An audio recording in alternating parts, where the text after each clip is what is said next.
Gentlemen, Randy Mendez!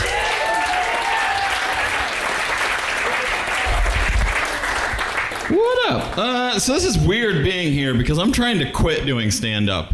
I have to, but the thing is, like, I can't just quit, otherwise it comes out at the most inopportune times possible. Like recently, at the most inopportune time, in the middle of my own goddamn vasectomy. In the middle of it, I was laying on the table, and the guy's in the middle of operating on me, and he was trying to do that small talk chit-chat to check in with you. And he's like, oh, I hear you're taking your family to Disneyland. I was like, yeah, next month we're going to Disneyland.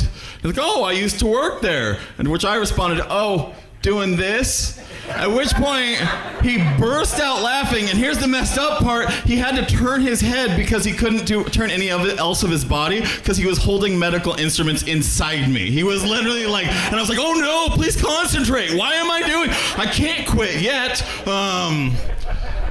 And especially now that I have a kid, I'm doing it at inopportune times around the kid. We had a little parent-teacher, for all of us parent-teacher appreciation night, and I was talking to our daycare provider, and he was like, oh man, I just feel so sad when I see those kids on leashes. You ever seen them with those like child leashes? It just makes me so sad. And I was like, I know, right? It's like, get a shock collar. They're so much more efficient. And like his face dropped so hard, and immediately I was like, oh my God, I just did a child abuse joke for a mandatory reporter who watches my daughter. Great, let's never stop doing stand-up. So stupid. He has not ever looked at me the same again either. And life also kind of has been trying to help out a little bit. I had a rough couple years, went to a lot of funerals. Don't worry, I'm good, I'll make this work.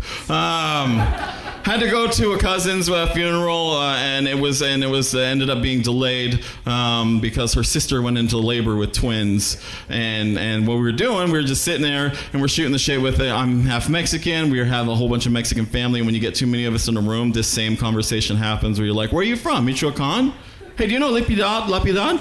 Do you know Lupe? Holy fuck, we're related. Oh my God. And it hit me all of a sudden like, this is why our telenovelas, our soap operas are so crazy. Because our baseline life is that nuts. Like you could just take that scene and put it on a TV show. You know what I mean? Like it takes place in a funeral home and all of a sudden some guy's running to the front and he's like, stop the funeral. I'm like, why? Because her sister has gone into labor with twins. Like, what? No way.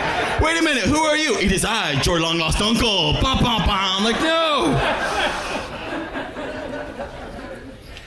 I'm trying to raise, I got a kid. I love, part of the reason I moved away, I have this kid and she's wonderful. And like, I always thought I hated kids and I didn't want one. And then my wife told me I was incorrect. So that's why we made this one. But I'm finding out that I love her for like all the wrong reasons. Like I found out I can use her to passive aggressively shame people in public. It's wonderful.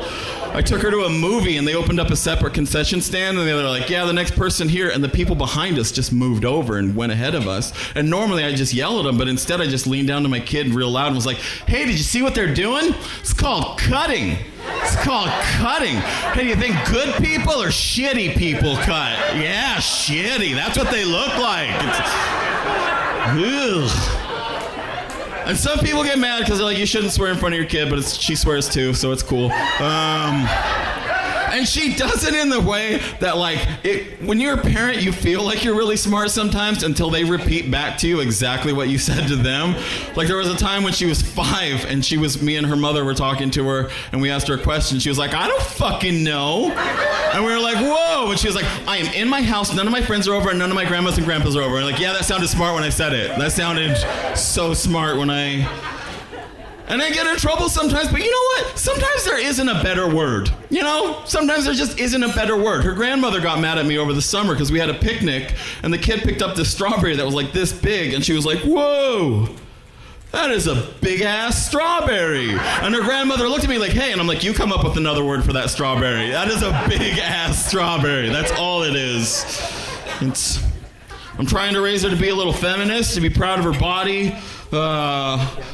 I'm not. I didn't grow up like that. I'm not proud of her. It's mine. I grew up very, very religious. I'm full of shame. But the thing is, when you're trying to teach kids, you can't just tell them things. They look to get your reaction. So I've had to learn to control my face a lot. Like recently I took her to a play park and she was on the little merry-go-round and she slid and she hit herself right in the crotch. And in front of everybody, she just goes, "Oh, right in the vulva." But I'm fine. I'm like, yeah, that's a totally normal word to say. I'm not even proud of you for saying it because it's so normal. It's like saying sandwich. It's great. Love being it. There's one thing I would like to grow up at some point. If somebody could help me, just let Marvel know to stop making good movies so I can grow the fuck up. That would be a big help. I'm 40. I just turned 40, and I still I want to grow up. I wanted to go see The Shape of Water last year, but I was too busy seeing Black Panther 3 times. You know what I mean? Like I can't stop. It's my childhood being regurgitated at me, and it's good.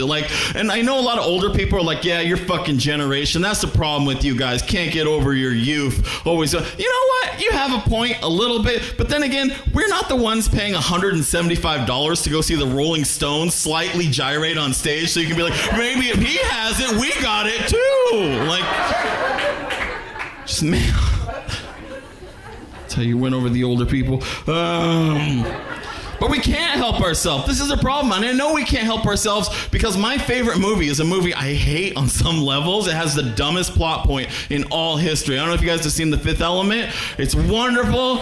I love it. Dumbest plot point in the history of all cinema. For those of you who don't know what it is, sci-fi movie, there's an asteroid coming to kill us all, but we have a weapon called the Fifth Element. It comes in the convenient form of a sexy lady with a brain like a baby, so naturally she's the male man's romantic lead. But it's okay because she's learning by reading an encyclopedia. She's been reading this encyclopedia to catch up on everything, but at the last second, she starts to doubt why she should save humans. And he's like, "Why?" And she's like, "Because I just got to W. War.